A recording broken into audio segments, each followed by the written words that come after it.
सांगितलं हे जाहीर मीटिंग मध्ये। अंबादास दानवे आहेत आपल्यासोबत, विरोधी पक्ष नेते। दानवेजी, तुम्ही आंबेडकरांचं वक्तव्य ऐकलेलंच आहे। आमचे दरवाजे भाजपसाठी आम्ही बंद करणार नाही असं संजय राऊतांनी चर्चा सुरू असताना म्हटल्याचं प्रकाश आंबेडकर म्हणतायत। आपली प्रतिक्रिया?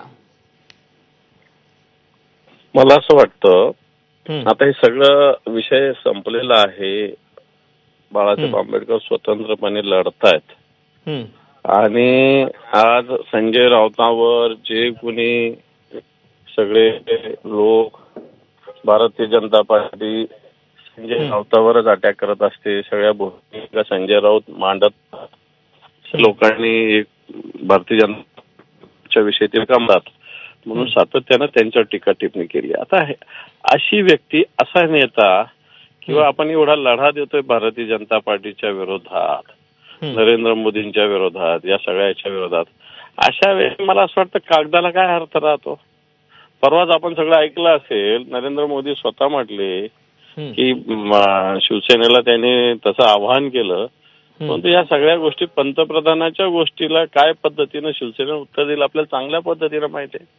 असा कागद लिहिणं आणि सह्या करणं याला काय अर्थ उरतो? त्यामुळं अशा पद्धतीनं कोणता प्रश्नच भारतीय जनता पार्टीवर जाण्याचा नाही, स्वतः उद्धवजीनं स्पष्ट केलेलं असताना त्याच्यासाठी कागदाची गरज काय?